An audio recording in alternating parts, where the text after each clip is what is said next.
Ah oui, c'est une sacrée histoire. C'est-à-dire que après la commande de Francine, je me suis donc mis au travail.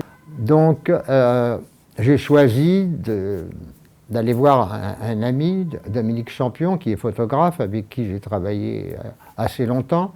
J'étais assez étonné parce qu'il m'a dit je vais faire un chou en tapisserie et je me suis dit je ne voyais pas très bien ce qu'il voulait faire, quoi, exactement. Et en descendant, là, au restaurant, juste en bas de chez lui, une sorte de restaurant bio, pas mal, qu'est-ce que je vois? Des choux dans un cajot. Et des choux magnifiques, hein, choux verts avec le centre un petit peu mauve. Et bon, j'ai appris par la suite que c'était un genre chou de Milan. Mais bon, j'ai fait des photos avec mon appareil photo. Et ces photos, je suis retourné chez Dominique et grâce à son travail, grâce à l'ordinateur, on a changé les couleurs, on a transformé les feuilles. Petit à petit, on faisait chaque partie du chou, feuille après feuille, et tout ça, et donnait des matières et tout ça. Et on se servait aussi de certains filtres pour souligner certains traits, mais on n'a jamais touché sur le chou lui-même, sur sa structure. On était juste travaillé uniquement sur les contrastes et les couleurs. Voilà. On a fait plusieurs versions, on en a envoyé quelques-unes à Francine, qui avait beaucoup de réticence. Hein. Elle m'a dit, écoutez Daniel, c'est peut-être un peu compliqué tout ça, et puis écoutez, je ne sais pas si ça me plaît, peut-être qu'on pourrait reprendre carrément le chou que vous aviez fait sur la tapisserie, la rencontre du cannibale et des carnassiers, et on garde ce chou.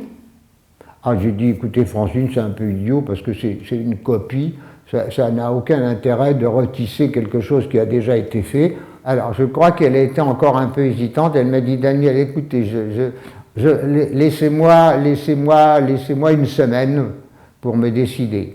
Et en fait, au bout d'une journée et demie, elle m'a appelé, elle m'a dit, Daniel, écoutez, il n'y a pas de problème, j'ai compris ce que vous vouliez et je suis OK, on y va. Donc voilà, il y a eu un carton de fait.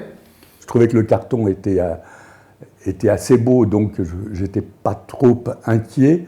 Mais c'est-à-dire que je ne m'attendais pas à autant de couleurs et autant de... C'est vrai que c'est bluffant, quoi. Voilà. En fait, je voulais faire un minimum de couleurs, c'est-à-dire peut-être 20, 25 ou 30. Puis en fin de compte, je me suis rendu compte qu'il y en avait presque une centaine, ce qui est une vraie folie. Mais je crois que j'ai vraiment essayé de resserrer les couleurs, et vraiment impossible. Donc je crois que le tissage, on va voir le résultat. Mais je crois que ça va marcher.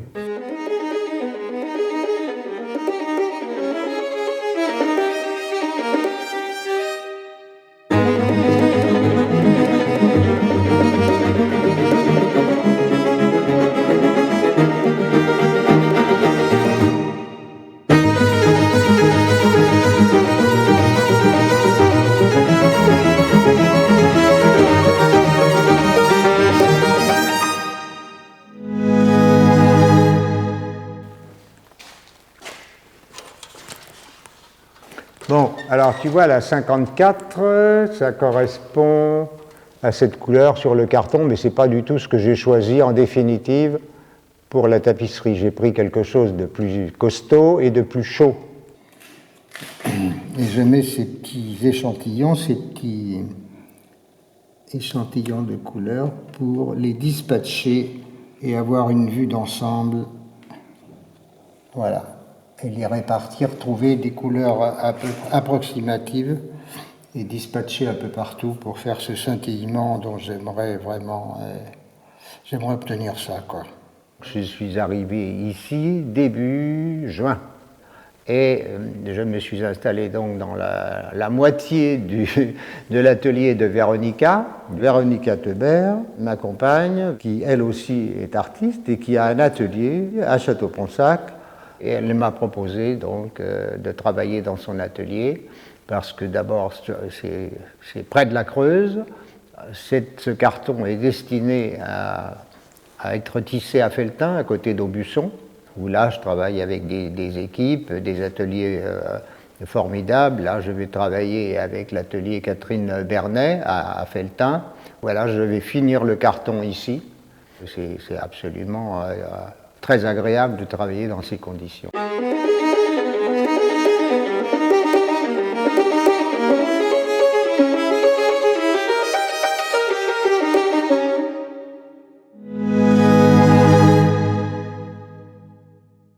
Le chou, c'est un projet de longue haleine.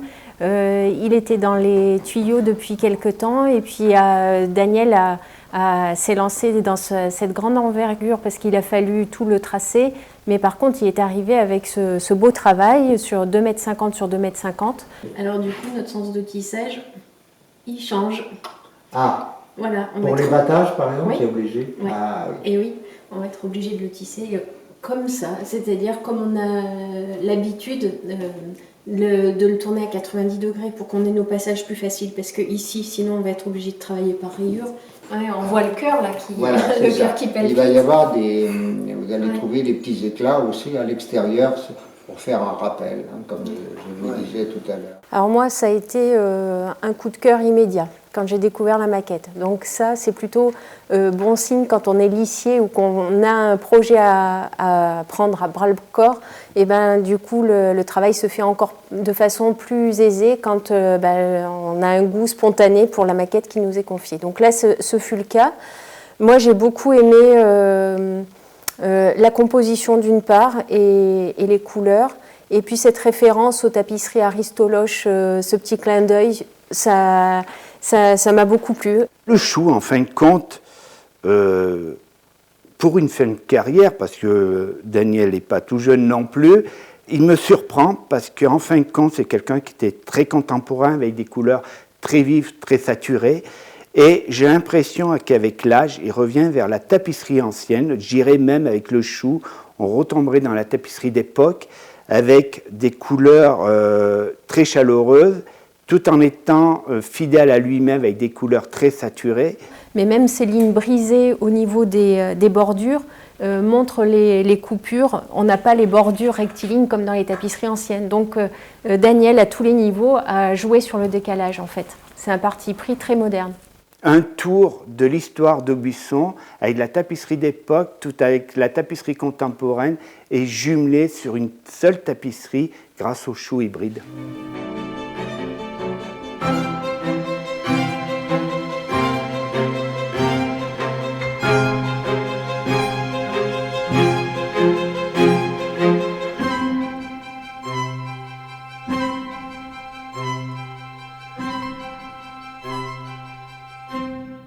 Daniel Riberzani, je le vois comme quelqu'un complètement libre.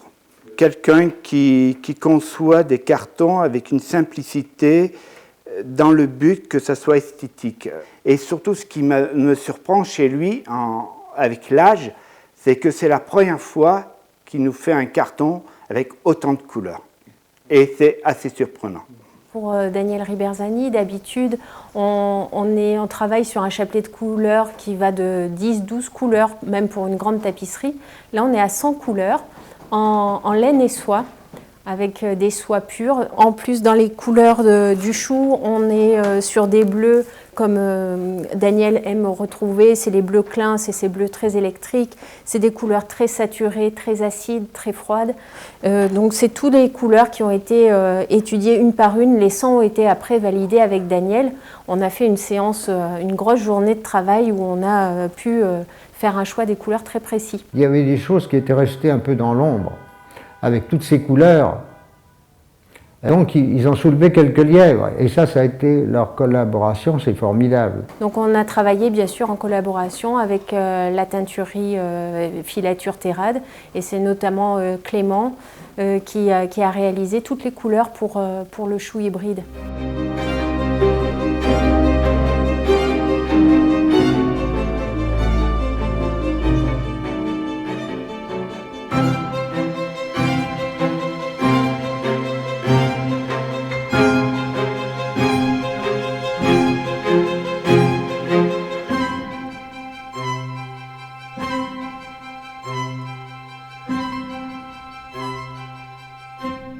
Dans le tissage, c'est vrai que là, la tapisserie est inédite par le nombre de couleurs, mais par contre, au niveau de la conception, on est toujours dans le même principe avec Daniel Riberzani, c'est-à-dire qu'il veut un grain gros et en même temps qu'on voit toute l'écriture textile des lissiers. Il ne veut pas que le travail des lissiers disparaisse. Donc, du coup, pas de chiné, que des couleurs qui s'entrechoquent. Et quand il y a des battages, il faut que les battages soient très visibles. Il assume complètement le médium textile et il va jusqu'au bout.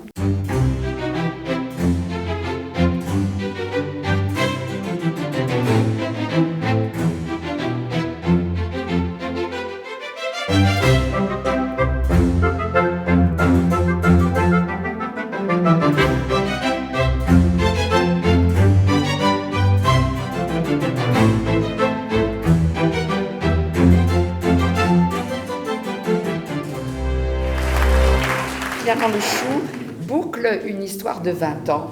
Une histoire de 20 ans, et ça me satisfait parce que, en fait, j'ai toujours aimé les palettes, votre palette.